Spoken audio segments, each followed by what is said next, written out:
Hello viewers, experience speaks. I take pride in sharing that I am the 14th generation farmland owner, called the zamindar in the local language, and rely on its genetic experience. In 14 generations, definitely the ownership nuances and nitty-gritties have entered my genes, while advising you all on buying safely agriculture land. If you watch my video until the end, I'm sure you will learn from my experience and come out wiser while buying agriculture land. A lot of my friends who are city dwellers at times envy me when I post my pictures from my farm and the cultivation activities which I undertake there, and have expressed their desire to buy a farmland so that they can buy some kind of breathing space and fresh air to escape from the city traffic and stifling environment. They have even expressed their desire to build a small cottage or a farmhouse for a reprieve from this oppressing atmosphere of a city. Many unscrupulous developers are well aware of this emotion and sentiment of city dwellers, and they come up with certain schemes to con these city dwellers who are looking for some fresh space with proposals which will finally land up into some kind of a fraud or litigation. These city dwellers are easy target for these unscrupulous developers, knowing very well that these buyers do not understand the nitty-gritty of buying an agriculture land. Viewers, it is important to know that factually majority of litigation which happens at the district courts of this country is related to ownership of agriculture land. In this video, I will explain the agriculture land in a structured way, which probably would not be available anywhere over the internet or in any book. This is all out of experience. So I would suggest that you can take paper and pencil and try making notes if you are really keen on buying agriculture land. If you speak to any investor, he would confirm my statement that on a longer period you make maximum profit on an agriculture land, because agriculture land is the route for further development, which means residences, industries, commercial establishments, road infrastructure is built on agriculture land. I will start by saying that all land in this country can be divided into two types: the agriculture land and the forest land. The forest land in this country is owned by the government, whereas the agriculture land could be owned by any entity, which could be government, it could be an individual, it could be an incorporated company, it could be a panchayat from a village, it could be a society. The conversion of agriculture land into non-agriculture for use of industry, commerce, residences, road infrastructure is governed by the state laws of that particular state. These state laws vary from state to state with minor variation. The second part is the agriculture land is further subdivided into irrigated land, rain-fed land, desert, or it could be a riverbank land.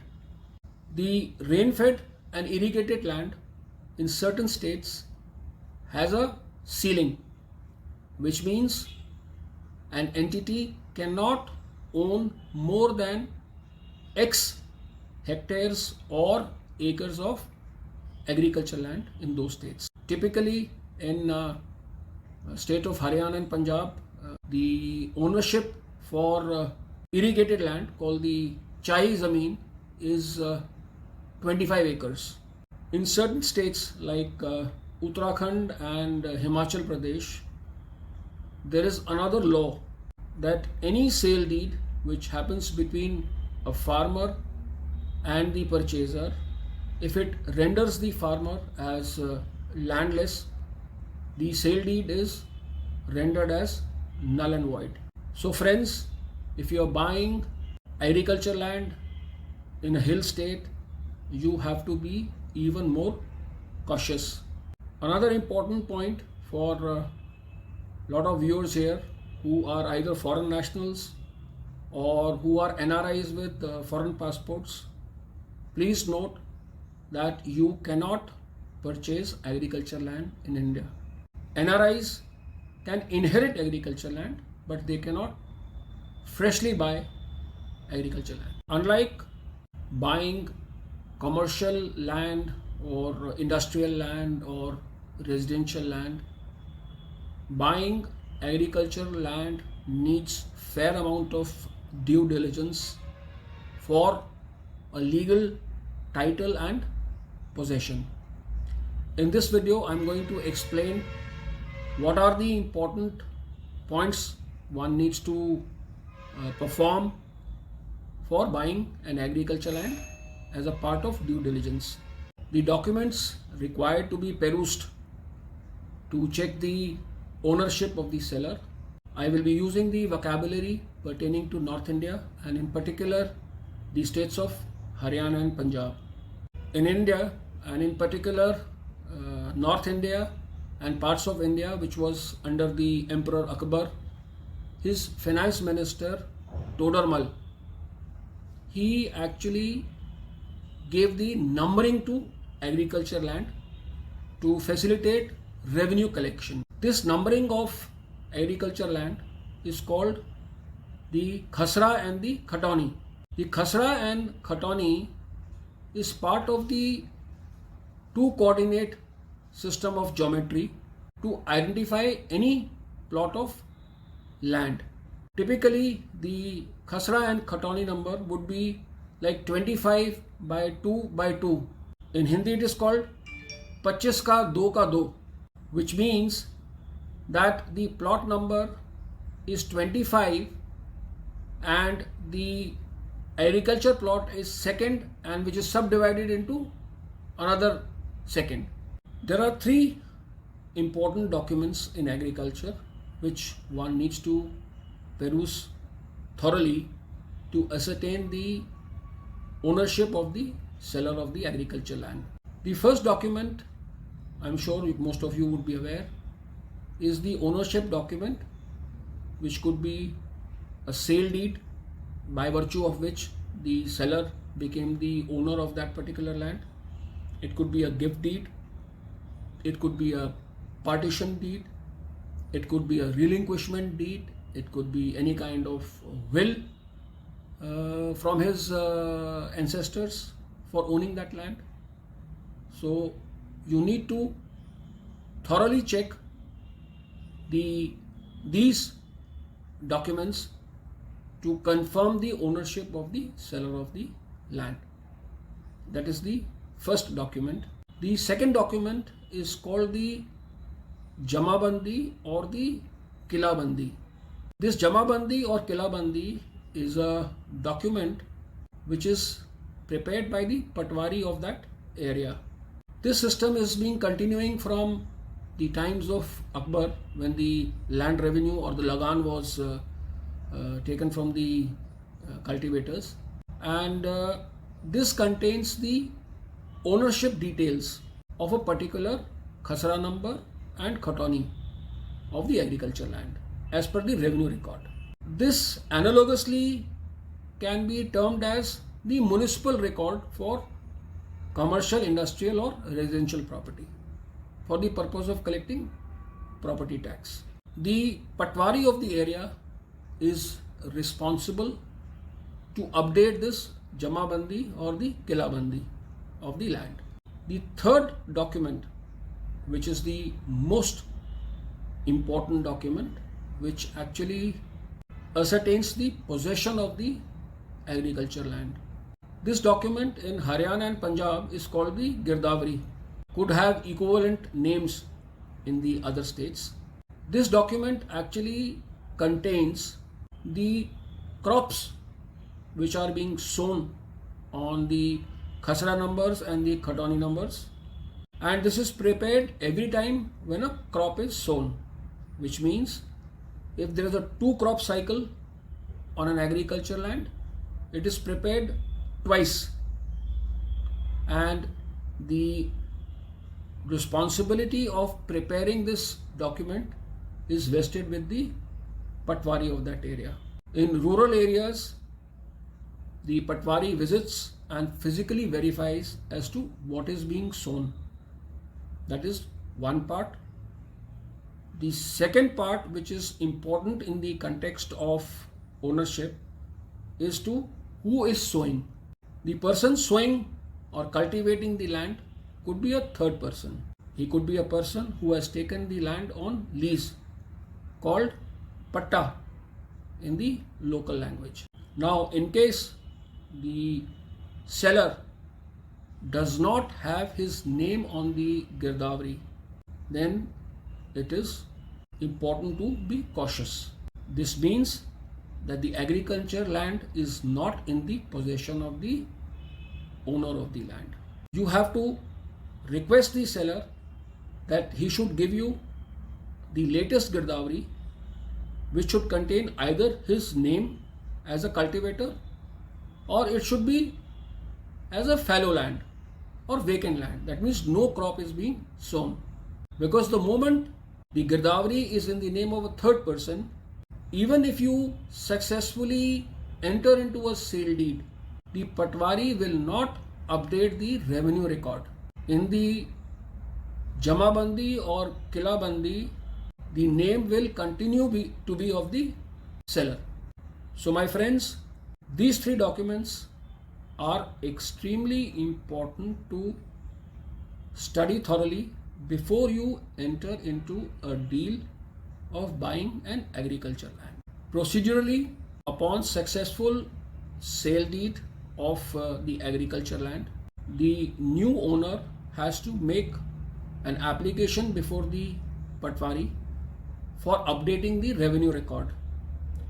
This application has to be accompanied with the sale deed, which has to be a proper stamped and duty paid kind of sale deed.